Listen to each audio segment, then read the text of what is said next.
Welcome to On the Ledge Hodcast. No, that's a building podcast, surely. It's On the Ledge podcast. It's about houseplants. What more can I say? In this week's show, we're going off the ledge and into the greenhouse. I find out all about how to plan and set up your very first planty place under glass. Once you've been growing plants for a while, inevitably your mind turns to the possibility of finding more space for your collection. And if you're lucky enough to have any outdoor space, that might well involve a greenhouse. Now, in episode 166, I took a look at IKEA greenhouse cabinets, greenhouses that you can have inside. But in this week's show, I'm taking a look at outdoor greenhouses with two people who are pretty well versed in how these work. Finding out all kinds of essential stuff like how to choose a greenhouse, where to put it, how to get it set up, and how it differs from growing indoors, which, let me tell you, is quite a lot. And guest number one is Raffaelle de Lallo. Raffaelle de Lallo's been on the show a few times now. I'd probably class him as a regular guest. He is behind Ohio Tropics, the popular houseplant account, and the author of houseplant book Houseplant Warrior. And in the last year, Raffaelle has joined the ranks of greenhouse owners. So I got him on the line to find out more about his own setup and to highlight some of the potential pitfalls.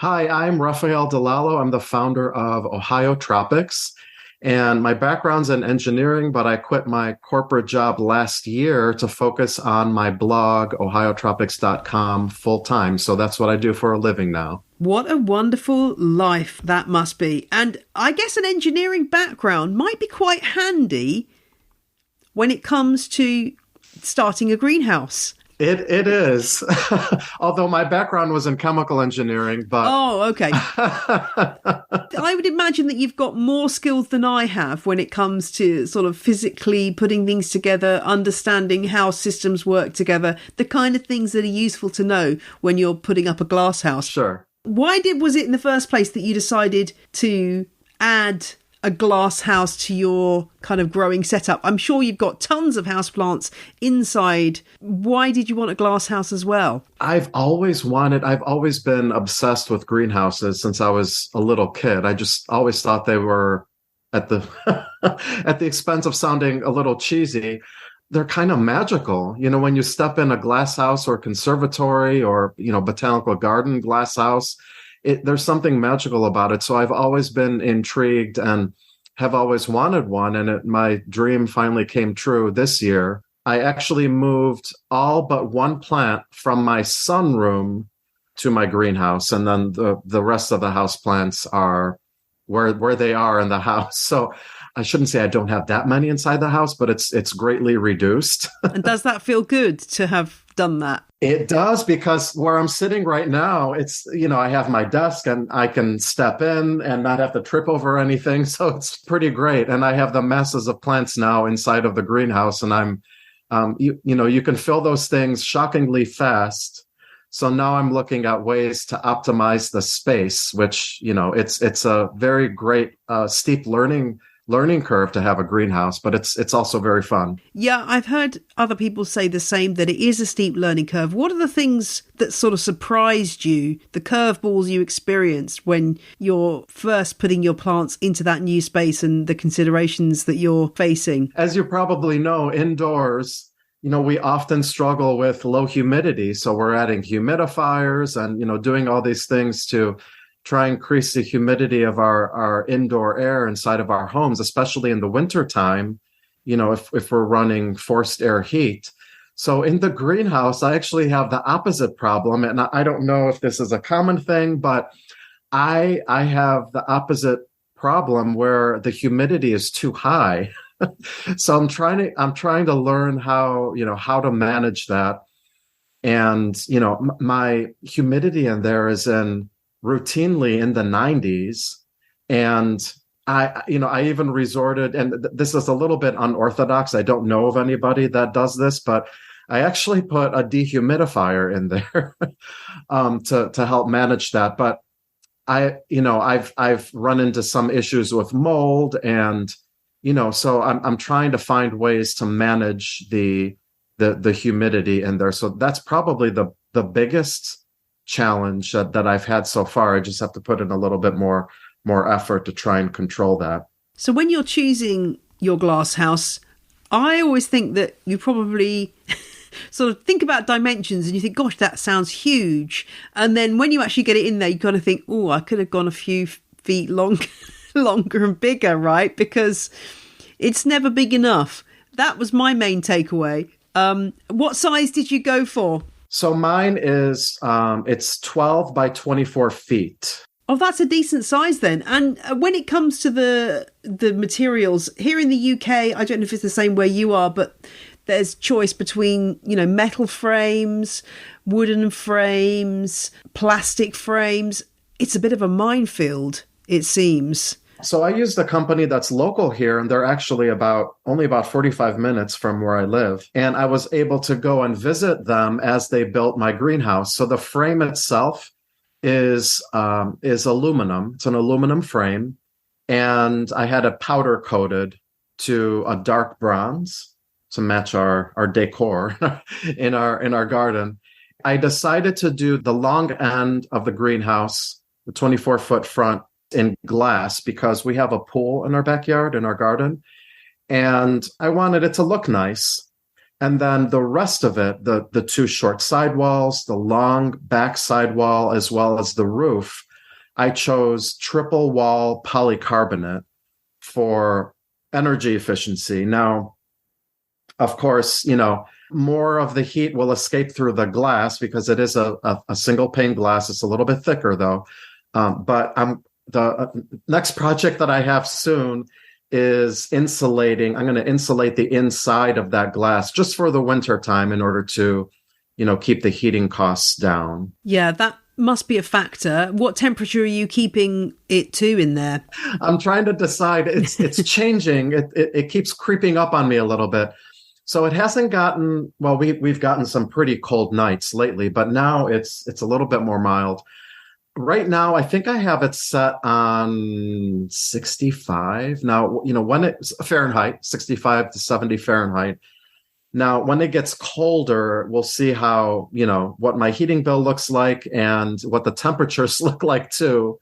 But of course, it all depends on, how much sun is out during the day too, and, multiple other factors. But as of now, I think I have it set around 65 Fahrenheit. Oh, it's about 18 centigrade, I think. Yes, from you're memory, correct. I think.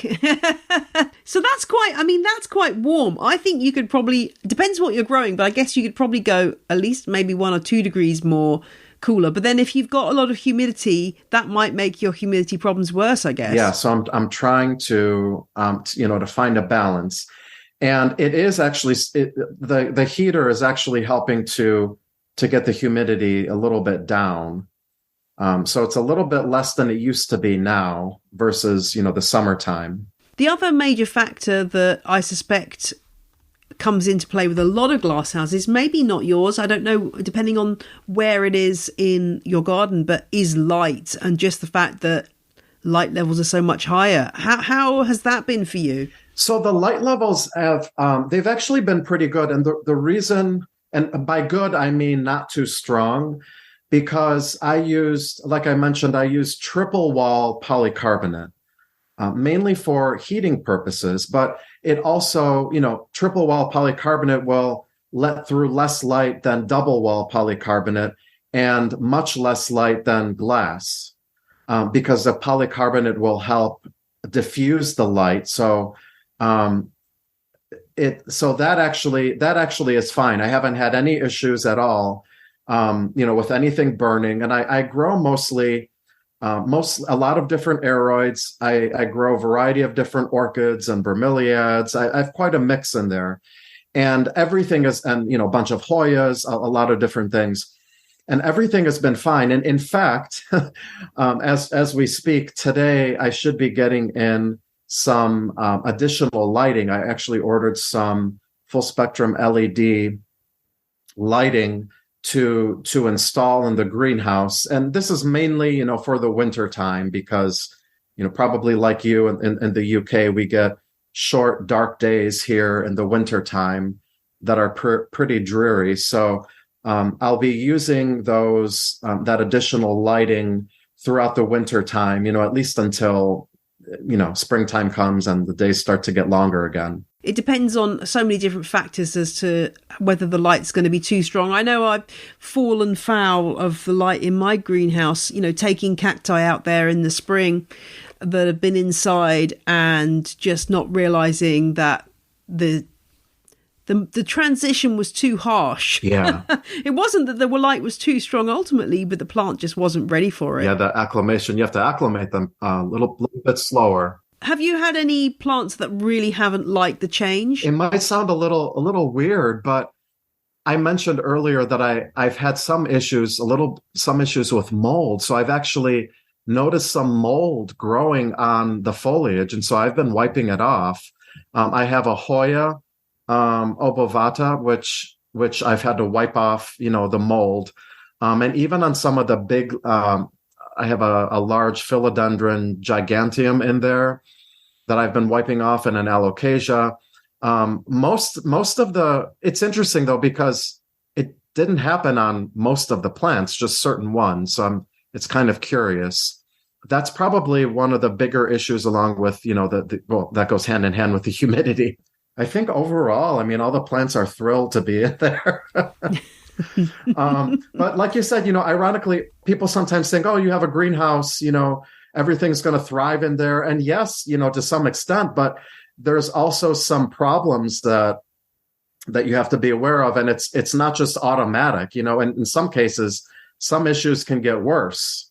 Actually, just going back to what you mentioned about the light, since I use the triple wall polycarbonate, it's actually not enough light for really sun-loving plants. So I actually don't have many plants, if at all, that really need full sun in order to look their best, just because of that. And I'm good with that, because there's so many different plants that I can grow in there. But I can also add, additional lighting too. So there's, of course, a way to get around it. Well, as you say, one glass house is probably not going to be ideal for a whole spectrum of houseplants, just because, their needs are so different. As you say, you got to kind of cut your cloth. And I guess there's ways of sort of making different zones in there, the old classic being kind of things that love shade going under the bench and so on the floor. How are you maximizing space, though? I know you said you're already struggling for space. I've done a few things, and I think I need to go more vertical. When I ordered the greenhouse, so this company also custom makes benches and, some other things. So I ordered 3 benches that are 3 by 8 feet.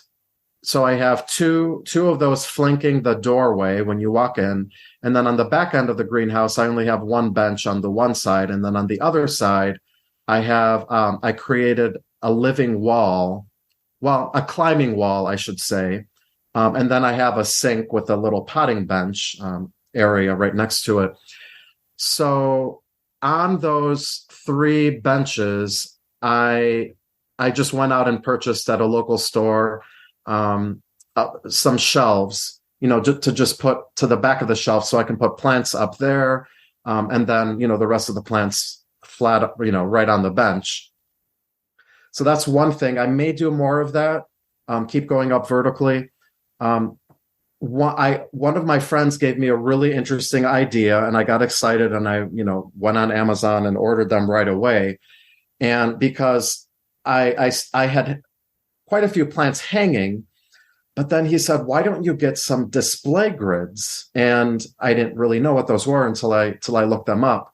So they're basically, it's it's a big rectangle of powder coated metal and it has squares on it. So what I did was I just inserted those through the middle of the greenhouse near the roof because there's a bunch of horizontal bars. And so I did that through the whole middle of the greenhouse. And then I used zip ties to secure them to the bars, to the aluminum frame of the greenhouse. And that way I can hang a lot more plants. So that created more area for me to hang plants.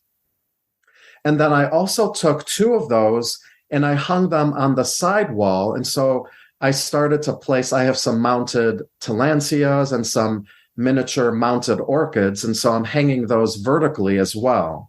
So, we have the benefit of maximizing our vertical space as well as hanging space in the greenhouse. So it's almost like playing plant Tetris. They sound really clever as an idea for making more room and having stuff hanging, as long as you can sort of access things easily to maintain, I suppose. Exactly. And, that's a huge thing. I mean, humans as a whole are, we're lazy. And so if something is inconvenient, we're not going to do it. So I try to make things as easy as possible. And, another thing that I did was, to try and make things easier is so the sink that I've had installed in there, I got a little adapter for the faucet and I connected a hose. And I initially used a garden hose, but then, I kept tripping over it and it just became too clunky. So then I removed that and I got one of those expandable hoses. So, when you fill it with water, it expands. And then when you're done, you get all the water out and then it's kind of funny because it looks like a snake. It's kind of creepy actually when you turn the faucet on. But then when you take all the water out of it, then it just deflates. And then, I tuck it in right under the sink. So that's been a great space saver. And, it's much easier to just walk around with that. And I put a little faucet, a spray nozzle, I should say, at the end of it so I can reach the hanging plants much more easily rather than getting a ladder. But I have a medium-sized ladder and then I have a step stool in there if I need to reach up a little bit higher. So anything that makes, your life easier in a greenhouse is more, it's very important. If you could go back in time now and restart this greenhouse experiment, is there anything you would do differently? The one thing that I regret is, and I knew this, I knew this coming into it, but the doors, I love the doors that I chose. So I chose 6-foot wide doors that they're actually commercial doors, double doors. And I chose that just because the greenhouse is so long. I felt like a single, 3-foot wide door, short, a little bit under a meter wide would look a little weird just because the greenhouse is so long. So that's why I chose the double doors that were wider. It's more to scale. But unfortunately, those didn't come with any kind of screen. So in the summertime, I can't I can't open the doors or, slide a part of it open. So then I just have a screen to let fresh air in. And I think, obviously that would help control the humidity levels, at least in the summertime, when the temperatures are warm outside. I guess there's always going to be something like that you only realize with the benefit of hindsight. Right, exactly. Is this going to mean, though, that all the spaces that were filled with plants in your sunroom end up getting repopulated by new plants? That's the risk, is it not? It is a risk, yes. And, I constantly fight that. And it's actually nice. There's a lot of room. And I have a few plants in here now, but I just don't want to, I don't want to let it get to the point where, there's too many on the floor and it's a delicate balance. I might hang some more actually, so that they're off the floor. But yeah, that's always a risk, I think. I think that the risk is real, but as you say, you've got to be strong. And it may be that as things settle down that you realize that there's maybe one or two plants that are better off inside, particularly if you need to drop that temperature a bit, if your power bill turns out to be really horrendous, I guess. Who knows? I don't know if you're having the same kind of fuel crisis that we are here, but I know a lot of people are really struggling with their greenhouse heating at the moment for that reason. What kind of heating are you using? So we do have natural gas heating. And so we have, like I mentioned, we have a pool. And so there's a little pool house in our garden as well. So they ran the natural gas from there to the greenhouse. And so that's part of initially I was going to have the greenhouse all the way in the back of the property behind the garden. And I'm really glad I didn't do that because it was already a pain to run the utilities. And, the location of the greenhouse is pretty important and really affects energy efficiency. Whether you have a lean-to greenhouse that's attached to your house, it's probably most efficient. But in that case, it actually, there's one drawback to that is that, the part that's against your house, there's no light coming in through there. So with a standalone greenhouse like I have, you get light from all the directions too. So there's pros and cons. I'm delighted to hear that it's all working out with the greenhouse, and hopefully you've inspired some listeners to think about embarking on this new adventure of a greenhouse. It's a challenge, it's a pleasure. I imagine it's occasionally stressful, but yes, this is what we all sign up for. That's right. Well, like my greenhouse, which is about 12 years old now, is the roof has been leaking for a while. It's still leaking. So that's my job. That's what you get down the line, is the maintenance issues. But yes, not looking forward to those. Yeah, I'll be down there with some sealant at some point over the next few weeks. But that is the thing. It's a constant place to hang out and a constant joy as well. So thanks so much, Raffaelle. Thank you.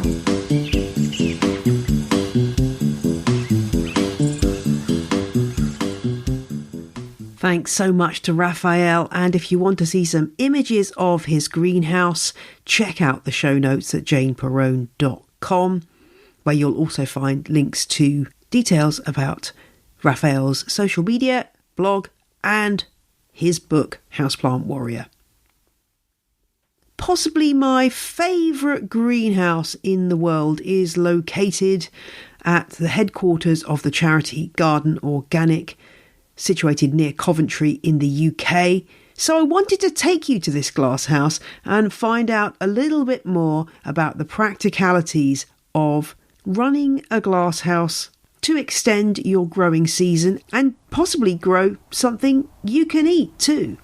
Hi, I'm Emma O'Neill and I'm the head gardener here at Garden Organic, based in Brighton on Dunsmore.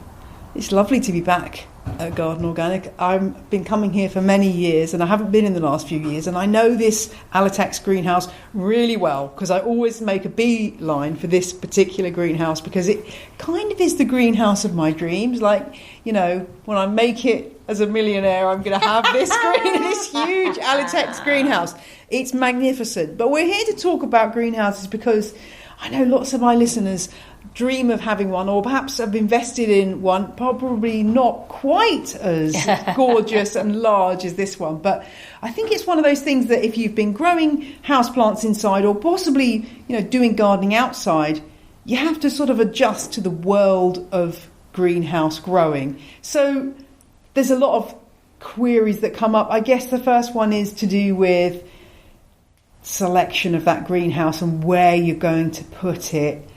I guess the instinct is to think I want to maximise sunlight, so I'm going to put it right south facing. But is that what's the best approach with that aspect? I don't think so. I think it's better to have a balance, really. So I would always say sort of sun part shade. What you'll find if you put it completely south facing is you're going to spend a lot of time during the summer having to shade it. So and unless you can afford posh roller blinds on them, you're then going to have to spend a lot of time with the shading on, and that causes its own problems, especially if you've got a glass house of height. So then you're going to need ladders, and of course you are then also going to have to take that off at a later date. So it's best to have some sort of shade, but you need to site it in the right place, really. So have a look at your aspects. Obviously it depends on how much space you've got in your garden as well.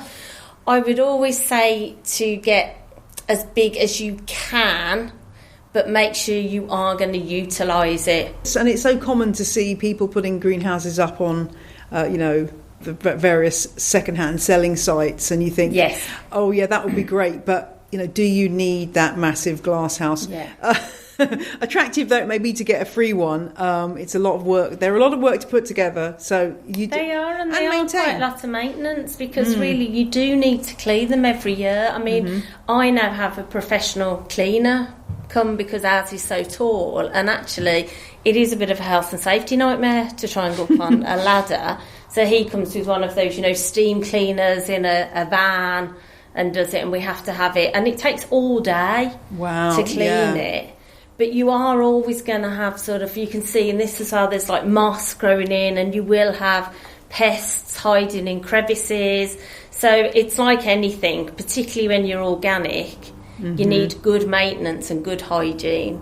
So don't go too big and then it become an onerous task. I hear you. And I as you say, you've got to keep that glass clean apart from anything else, because you're letting maximum light in. Yeah, exactly. That is a factor. How long is this glass house we're in now? It must be, I'm going to guess it's... I'm not very good at distances. No, nor am I. I would say 10 metres. Is that 10 metres? Does that sound ridiculously too long? Yeah, I would say so. I'd have said it was about 8, I think. Yeah. I think around that sort of size.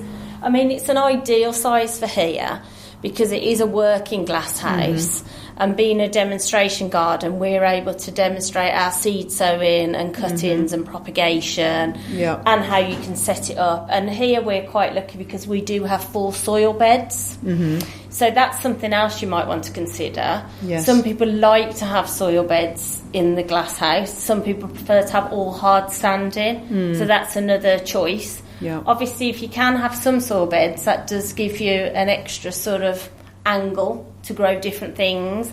I personally think it's easier to grow things like tomatoes if you've got a soil bed, really.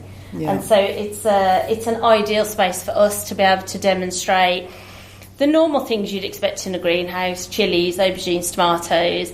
But also we grow things like Malabar spinach, loofahs, gherkins. So it just gives you another sort of string to your bow, I suppose, and also it extends your season, extends your yields, and we can grow on one of our beds. We grow some more unusual sort of flowers that won't do outside. So you've got these lovely hardcore, big, sturdy metal benches here. I do love a bit of greenhouse benching, and I've just bought some for myself, although it's not as nice as this. It is worth investing in this specialist greenhouse benching, though, because it's easy to keep clean and it is sturdy, because pots are heavy, right? I mean, you've got to be a bit careful. Heavy, but that actually is old catering benches. Is it? So that is recycled on that side.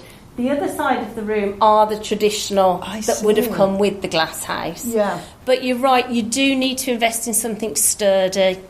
We did previously try with just wooden potting benches, but they don't take the weight, and of course they will eventually rot and they warp, so they get hot, then they get cold.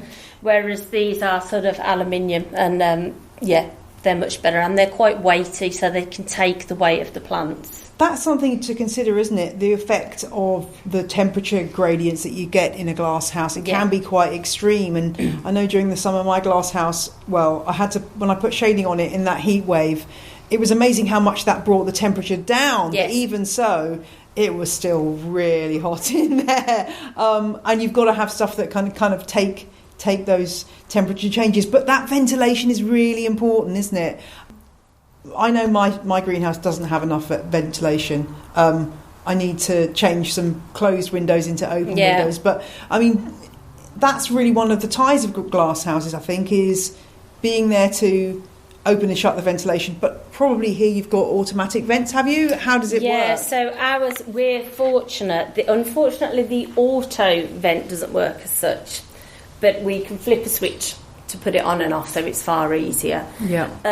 We always leave the doors open all summer, regardless of the temperature, obviously to increase the airflow, particularly when you've got a lot of plants in here. But you do need ventilation, it's key. So if you can have more, at least spaces where you can open the window, whether that's the roof or the side. Here you see we can open the roof and both sides, so we can get quite a decent airflow through. Because I think one of the trickiest things with glass houses is pests and diseases, particularly when you're organic. Yes. It's a lot harder. What's your plan of action with pests and diseases in here? Do you use a lot of biological controls? Mainly biological control. Obviously, we try and dampen down when it's hot to increase the humidity. We do try to keep good airflow in. We try to be as vigilant as possible so that as soon as we spot something, we can act quickly. Because particularly something like red spider mite, to be honest, once you've got that, the biological control is really going to struggle because it's just so rapid. So it's about prevention as much as anything, and also trying to grow things that you know perhaps are less susceptible to those types of things, really. Yeah, that is the battle. And, you know, if you go away for a few days and come back, everything could have happened while you've been away, and it's all been going on, and you've missed the opportunity. You've missed the boat. Yeah. That is the tie of having a glass house. But again, it's such a wonderful thing to, on a winter's day or an autumn day when it's chilly outside and you just come in, and that warm, delicious smell of a glass house is a very precious thing. The other thing I always love about glass houses is an extra water butt. Do you collect water off this roof, or have you got enough water being collected elsewhere? No, this one has an internal water butt in here, and it's attached. We have a pump, so then you might be able to see there's a pipe there, and so I can use that recycled rainwater. And funnily enough, we've already spoken to, I have a great maintenance guy here, and he's actually going to attach one outside as well, because the butt that's in here is actually quite small, and I think we can be collecting so much more. But we have water butts dotted about everywhere, so we have a canopy for seating, and there's one on there. I think there's 4 on the shed, so they're all over the place. They're so worthwhile having. I just put another one in my garden, and it's just just realising, oh my gosh, I've got all this water, and if I'd have had that earlier in the summer, I probably wouldn't have run out like I did. So they are an outlay, but it's worth doing, isn't it? Putting up that guttering. Yeah, and we often say though, I mean, if you can't afford to have the guttering, and even if you've got a big bucket or an old dustbin, anything will help, really. Yeah, exactly. The benefits are enormous, and rainwater is a great thing. I'm getting hot in here. I'm wearing a jumper for some crazy reason, demonstrating the fact that it does get warm in here. And just going back to the point about plants around the glass house, you've got hedges here. I think that's a grapevine pergola there. I think that's so important too, and that does help to bring down the temperature significantly, rather than it being kind of like a standing out and then an empty landscape around it. Well, it isn't a conservatory. I think that's what you need to remember. It's not a conservatory. Hopefully it's somewhere that you're going to be working in at times, and so you want to be surrounded. Plus, aesthetically, it's so much more pleasing to be surrounded by the rest of the garden. But that also is important when you come into situating it. Make sure you know what's around it. For example, you don't want to stick it under a tree, because what has happened, we had a tunnel that was under a tree, and you can imagine it just gets plastered in the autumn with leaves. It's so difficult to clean, and you don't want to clog up your guttering. Yeah, that's a really good point. Yeah. Although, that said, I did see somebody on Twitter in the heat wave that was putting, maybe it was like conifer branches or something that they had from some pruning something, and they were using that as shade on top of it. And I thought, well, that's actually not a bad idea, because it wasn't something that was going to drop a lot of leaves in the short term. No, with the needles, but it was just, and it did provide brilliant shade. So I thought that was kind of the kind of inventiveness that you get from organic gardeners who are like, I refuse to buy anything. I'm just going to find something I can use.